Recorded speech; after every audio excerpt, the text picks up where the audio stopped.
Hey everybody, Dustin DePirac here, coming to you from the Indiana radio booth at Dick Howser Stadium in Florida State. Indiana is one win away from Omaha.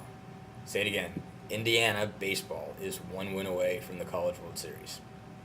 Never even been close to happening before, never something that's even really been discussed, talked about, really considered, but it's very much a real thing. Indiana wins game one of the Super Regional 10-9 against Florida State in a game that wasn't particularly pretty, but basically just Indiana just found a way to get it done, and just really got it going because they've got offense, they've got hitters, they can score a bunch of runs, they can fall behind and still get it back, and they can hit just about everybody. Apparently, Luke Weaver came in off of 14 strikeout performance, eight shutout innings in the NCAA Regional against Troy. He kind of blew through Indiana's lineup the first time around. They hadn't seen anybody that threw that hard in a while, but once they kind of timed it up, they pretty much jumped on him. Kyle Schwarber especially got everything really started after Will Knowlton drew a walk, like literally the second time through. They went down, with the minimum, 9 batters, 3 innings, the first 3 innings. Fourth comes up, Will Knowlton draws a walk. Kyle Schwarber hits the 3-2 fastball forever, more or less. Really hit it over the short porch and right, but would have been gone just about anywhere. I think he hit it onto the street. I think it bounced into the parking lot across the street. I'm not sure. It might have hit the parking lot on a fly. I doubt it. That would be a heck of a shot. But it was, a heck of a hit. They put on 4 runs that inning. Problem when this one was for Indiana, they did have a problem with pitching. Joey Donato came out, was decent for the first 3. Florida State didn't really hit him, but he had trouble throwing strikes. Ends up coming out in the 4th. He threw, I think, where we got here, 53 pitches, only 24 from strikes. Less than 50% is a pretty bad ratio, just couldn't really find it in the 4th. Tracy Smith decided to pull and put Scott Efros in. The thing is, Florida State doesn't really hit very well against soft-throwing lefties like Donato. They do hit much better against right-handers who throw strikes, and they jumped over, just pretty much jumped on Efros, scored 4 runs that inning, and it was tied 4-4. A lot of back and forth, but Indiana finally took control in the 7th. Started with another hit by Schwarber, 2-run single. He kind of chopped through the left side, drove in a couple runs. Sam Travis follows up with a single to right. Brings in another run. Schwarber scores. When Steve McGee tried to throw him out at third, he threw the ball in the left field. Schwarber came up and scored. They got another big run in the 10th, or in the I believe the 8th on an unearned run, basically, because Chris Soika hits a grounder to third.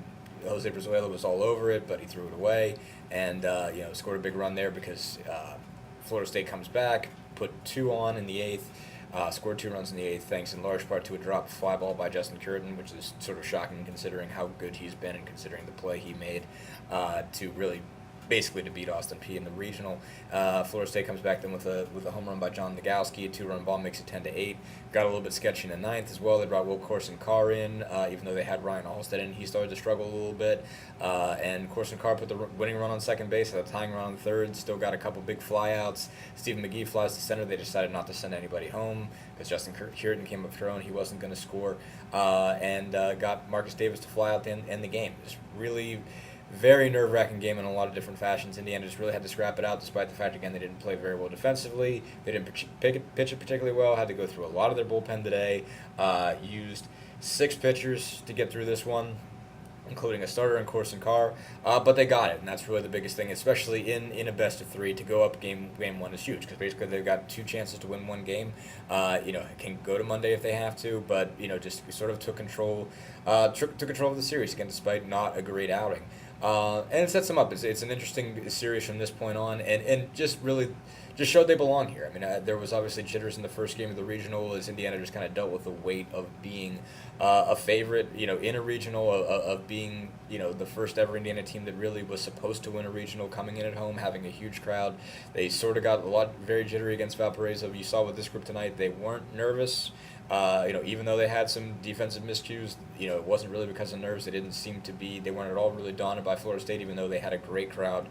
Dick Howser Stadium was very loud, bunch of creative fans out there, and, got into some pitchers' heads, but for the most part, Indiana kept it together and just showed really they belong in this stage. They belong playing a team like Florida State for all the history that Florida State has and Indiana does not have. Just looking at these 2 teams, they can hang, and they proved it. And I think obviously the Schwarber home run was big to sort of establish that and say, hey, we've got the best hitter in this series, which they do in Schwarber for sure, and we can play with you, game for game, pitch for pitch, we're going to be able to hang in this one. So it sets Indiana up pretty well. They go with their ace, Aaron Slagers, tomorrow against Florida State. Really, Florida State's ace, Scott Seitz. So it should be an interesting matchup. Two guys that like to throw strikes and basically get after guys. Slagers obviously was a fifth-round pick yesterday in the Major League Baseball draft. Indiana had 3 guys go in this draft. Ryan Halstead went today along with Dustin DeMuth. All of them went to the Twins. But anyway, obviously sets them up pretty well. It should be a really interesting matchup tomorrow. 2 right-handers again that like to throw a lot of strikes. Seitz, I think, is just got a 5'10", 210-pound sort of tank of a guy who just goes after you. Slagers obviously has a foot on him, which is interesting. But again, Indiana sort of established his control in this one, they've got 2 chances to win one. Have Kyle Hart-Sader if they've got to go for Game 3 would probably face Florida State's Brandon Liebrandt, but are in a position where they don't have to go to 3. They win 1 and it's over, and they can go to Omaha again. Would be the first Big Ten team since Michigan in '84.